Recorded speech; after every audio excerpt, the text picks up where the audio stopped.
Türkmenistanda COVID-19 alamatly keselin köpçülüklerini ýaýramagy dowam edýär. Azatlyk radiosynyň habarçylarynyň sözlerine görä, saglyk edaralaryny hastalar köpçülüklerini synagdan geçirilýär. Köplenç koronawirusyň bardygy anyklanýar. Ýurtda koronawirusyň bardygyny resmi taýdan ikrar etmedik. Häkimetler çäklendirmeleri hatam güýçlendirýärler. Liwap vilayatynyň inçe kesel hastahanasynda niýataglaryň arasynda geçirilen barlygyň netijesinde 10 güniň içinde koronawirus keseliniň anyklanmagyna degişli ençime ýagdaý ýüze çykaryldy. Bu arada 23 dekabrda Azatlygyň vilayatdaky habarçylary gürrüň berdiler. Olaryň sözlerine görä hastahananyň bir bölüminde 30-dan gowrak hastada COVID-19 tapylypdyr. Bu ýagdaý hastahananyň wekillerinden resmi derejede tasdikladyp bolmady. Lukmanlara koronavirus diagnozyny goýmak we bu kesel barada çaçan gürlemek gadagançylygy saklanýar.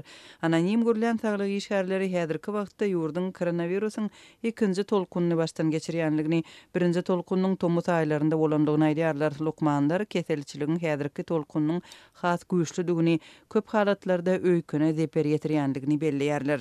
Azatlyň habarçylary COVID-19 ýurtda resmi taýdan hasaba alınmasa da has köp adamyň öz başda syna geçirmek üçin saglyk edaralaryna we medisina merkezlerine ýüz tutýanlygyny belleýärler. Synaglaryň bahasy 100 we 110 manat aralygynda. Keselhanalarda adam köp şeýle-de köpçülük öýlerinde bejer galýar, ölüm ýagdaýlary hem bolýar. Meniň Aşgabatdaky dostlarym öýlerinde bir hepde bäri syrkaw ýatyrlar. Olar gruply adamlar we öýde gowy bejer galýarlar, ýagdaýlary gowlaşýar. Goňşymyň bolsa 70 ýaşly garyndaşy düýün keselhanada aradan çykdy. Şuň şol garyndaşynyň 71 ýaşly adam sehem ýoguldy. Ondan öň bu jübidiň saglygy gowdy diýip Aşgabatyň ýaşaýjasy 23 dekabrda Azatlyga gurrun berdi.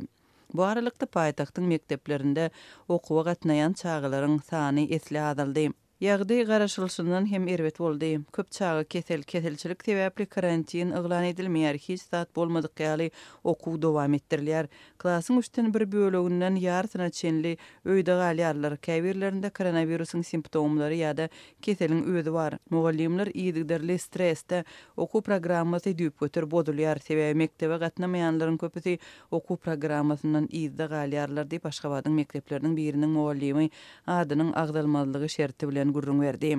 Türkmenistanyň ýolbaşçylary ýurtda koronawirusyň ýokdugyny soňky edek 13 noýabrda resmi derejede yglan edipdi we muny ýurt üçin üstünlük diýip atlandyrypdy. Muňa garamazdan häkimetler çäklendirmeleri güýçlendirmek bilen boldular.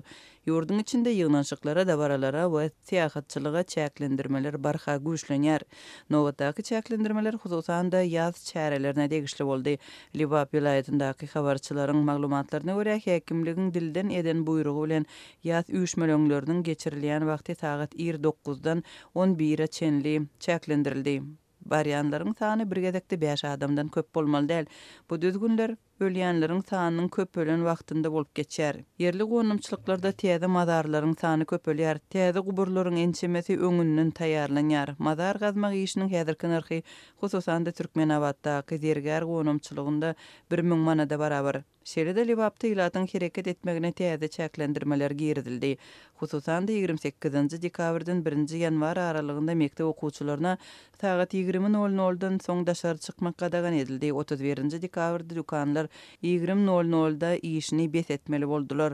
Köpçülükleýin dabaralar ýatyrylýar. Ruhyet köşküniň golaýyndaky esasy arça agagyň golaýyna barmak gadagan edildi. Azatlyk radiosu bu çäklendirmeler barada yerli häkimetlerden resmi düşündürüş alyp bilmedi. COVID-19'un öňüni almak çäreleri bilen baglanşykly sebetleriň arasynda girilen seýahat çäklendirmeleri hem saklanýar. Ýurdun içinde seýahat etmekdiňe saglyk şahatnamasy we seýahatyň maksadyny delillendirmek arkaly mümkin bolýar. Çäklendirmeler sebäpli köpleriň öz ýakynlarynyň jaýlanyşyna gatnaşyp bilmezligine getirdi. Türkmenistanyň kronikasy garaşsyz neşriniň bellemegine görä, ýöridi bir komissiýa başga regionlara seýahat etmek isleýänleriň ardalaryna seredýär. Seýahat ruhsatyny diňe ýakyn garyndaşynyň ölümü bilen baglanşykly alyp bolýar. Munyň üçin tasdiklaýjy resmi namalar bolmaly. Şol sanda adamyň ölümü hakyndaky şahatnama ýa-da geňeşligiň beren resmi namasy talap edilýär. Emma mesele komissiýanyň dokumentlaryň asyl nusgasyny talap etmegine degişli şeýlelikde resmi namany poçta ýa-da ynamdar biriniň üstü bilen awtologda iýermeli bolýar. Bu bolsa adamlaryň köplenç jaýlanyşa giza galmagyna getirýär.